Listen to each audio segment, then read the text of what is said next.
I genuinely don't get it. I'm curious what this brand of Rusell must have done in order to upset the British government. Some people will say, well, yes, but there's like allegations. Like, no, I get it, but like, if there's allegations against you, what can you do to disprove them? I mean, I thought that the allegations go to court, and there's like a jury of your own peers, and they provide evidence, and you try to defend yourself, and if you can't, you're found guilty, and if not, you're found not. See, this is how I thought the world works. But apparently, no, it's allegation. Now, what's interesting is that there are other people that have allegations, and consequences are still the same for them. Like, the BBC has allegations. And thank you for Rumble telling these people to fuck off, saying that today we received an extremely disturbing letter from a committee chair in the UK Parliament. I would say that they're underselling it by calling it extremely disturbing. It's like, no. And what I also find extremely disturbing is that none of the opposition in the UK is using this as political ammunition. Like in a normal society, you'd have like certain political parties that would look at this and say, hold on a little bit. The fuck are you doing? Like why are you targeting a random individual before they're convicted of anything? And you're trying to ruin their livelihood. You as a member of parliament is targeting a random individual? Like, why? What do you mean, like, potential illegal? Is it illegal or not? Is it up to the parliament to decide the legality of a citizen in Britain? No one is doing this, right? Or am I in the wrong? Is there any political party that's doing it? No? While Rumble obviously deplores sexual assault and all serious crimes, believes that both alleged victims and the accused are entitled to a full and serious investigation. It is of vital note that recent allegations against the Rusell brand have nothing to do with content on Rumble's platform.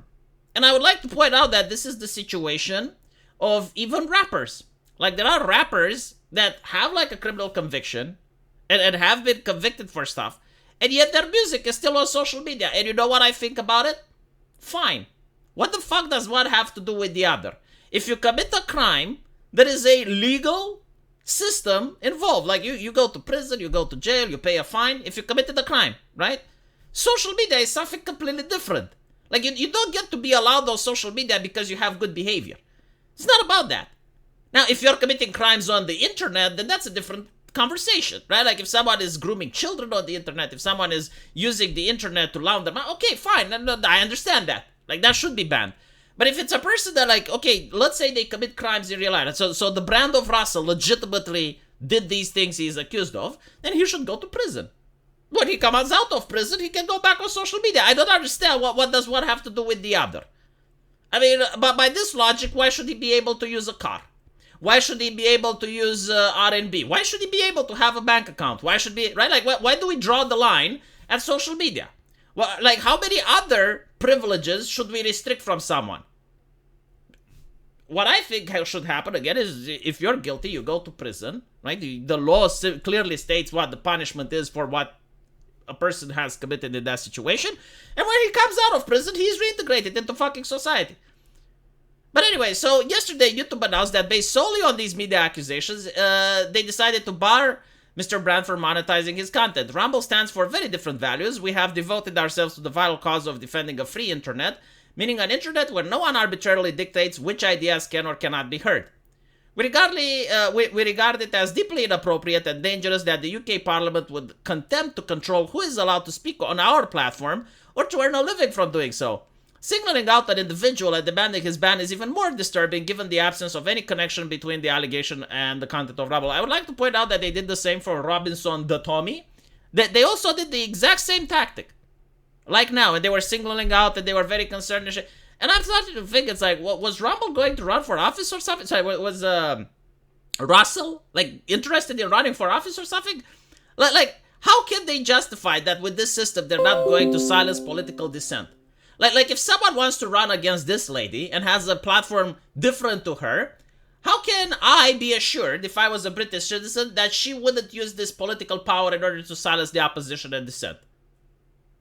Under the guise of safety, of course, an allegation. Obviously, I mean, she wouldn't otherwise. But, like, seriously, what are the checks and balances for this type of power and abuse? We don't agree with the behavior of many Rumble creators, but we refuse to penalize them for actions that have nothing to do with our platform. Although it may be politically and socially easier for Rumble to join a cancel culture mob, this is not cancel culture, by the way, this is persecution, doing so would be a violation of our company's values and mission. We empathetically reject the UK Parliament's demands. Here's my take on it. This is just like my opinion, I can't prove it or anything, but like, I don't think like Russell Brand is saying something that is so dangerous, right? He's not being Julian Assange or someone that's like bringing such vital information to the public that they need to get rid of him. I do think, especially what's happening in the UK with Nigel Farage, with the online safety bill and everything else like that, I do believe that they're trying to have a system in check where they can deplatform people, especially, as I mentioned before, the political opposition, whenever it happens, right? Like if there's a movement or something that is gaining support, like Brexit, for instance, that they didn't like, they would like the opportunity to get rid of inconvenient people from social media. So they're testing the system. This is like a prototype. You know, when you make a video game and you're checking to see how the game mechanics work, you make a prototype, so you test it. I think this is what it is. I genuinely do. Either that or maybe Russell pissed in someone's cornflakes. I don't know, but it's so fucking bizarre. Because again, like in the grand scheme of things, when you look at the large picture, 2 million subscribers is really not that much. And sure, you know, like he is an influential person, but he's like medium to low level influence compared to others. So it doesn't make any sense. Like again, why is the UK government, why is the BBC, why are people really gunning for this guy? And why now? Like, why now? It's so bizarre, right? Some people are saying it's because elections are coming in the United States. Maybe, I don't know. But, like, there are other people bigger than him, right? Like, that could have been much juicier targets. We'll see, I guess. It's very bizarre. Like, for once in my YouTube career, I am completely baffled by this. I do not know why they're gunning so hard for this gentleman. I genuinely do not understand. And again, it's not the allegations. Like, there's other people on these platforms that have allegations.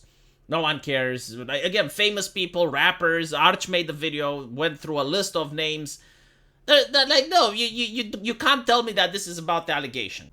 Anyway, if you happen to like this channel for whatever reason, consider subscribing. YouTube sometimes updates people with the fact that I'm making videos, and you may actually get those updates if you subscribe.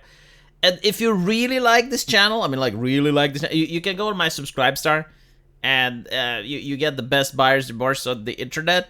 I'm not kidding. Like, the moment you donate, like, even $5, you will regret it. Like, you'll get remorse right after. So, the link is into the pinned comment, and please check it out, and I'll see you guys there. Take care.